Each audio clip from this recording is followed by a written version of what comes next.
the economic stagnation of Japan and the major production slump of animation, a show was released that was quite unlike any other. This show, debuted a year before I was born, was a radical subversion of the popular mech genre from the years prior, and was an intense psychological horror on depression, anxiety, and isolation. The show, while controversial, became a worldwide phenomenon, and influenced many for years to come. This is Neon Genesis Evangelion. But wait, why am I talking about an apocalyptic show older than me? This channel is primarily about music and sample-based instruments that I have made and give away for free to you all. Well, the answer is simple. I just watched this show for the first time, and I feel like there's something here worth creating from and talking about. Hello everyone, welcome back to a new video here on the channel. My name is Patrick, also known as Nectus, and today we'll be going over a dark vocal instrument library I made inspired by this show. If you look online, you see a lot of discussion on this show.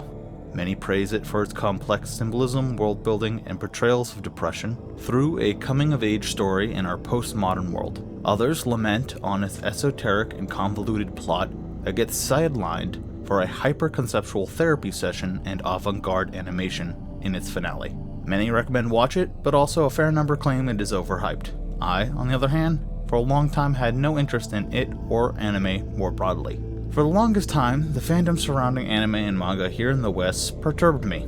I wanted no association with this group that was obsessed over this, and something about this felt like they were exotifying a culture they were not a part of. The shows themselves, by and large, were not the problem for me.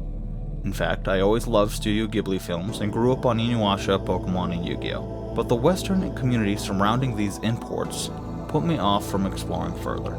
In time, however, I grew up. The animations became more available here in the West, the community surrounding them became less grotesque, and my exposure to it grew. Lately, I've been really enjoying going back and watching some of these shows, both new and old. I have always loved animation, and the more adult stories being told here are perfect for me currently.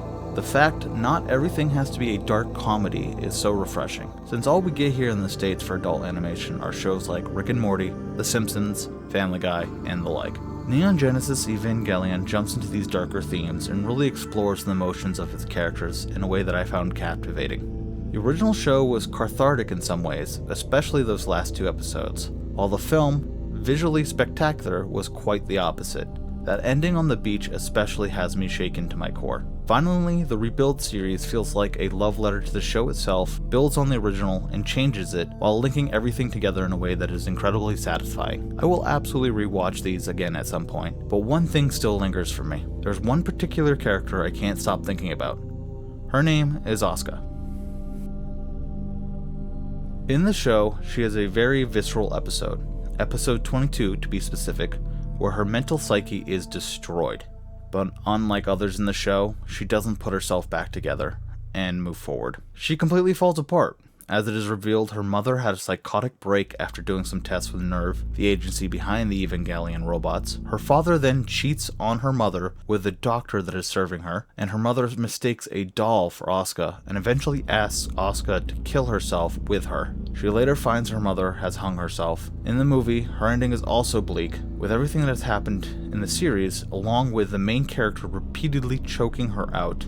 Finally, in the Rebuild series, she's been replaced entirely in the plot with a new version, a literal clone of herself. It is implied that unlike in the other versions of her in the show and the movie, Asuka does end up killing herself with her mother, like her mother asks her to. While the Rebuild films by and large bring closure to the series, they do not bring closure to the story for Asuka in my opinion. This is one aspect that has been driving me nuts.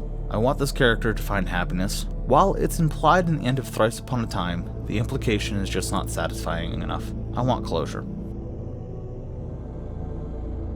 This instrument library uses recordings of my voice. I use several different microphones as well as a technique I developed in college, recording the sound through my chest through a contact microphone and microphones aimed below my voice box. The notes I sang are primarily bass notes, given a very deep, throaty, guttural sound. They are ominous and isolating, horrifying in a way, but are capable of great beauty.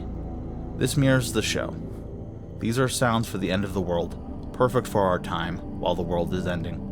I've included a link in the bio of this video to a decent sampler library on Gumroad that I've made using this. If you make anything cool with this, please feel free to share with me. I would love to hear.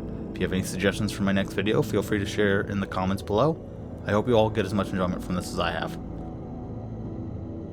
On a side note, thank you to everyone who has subscribed. We have now reached over 500 subscribers. And a special thank you to all who have donated to me either through Ko-fi or Gumroad.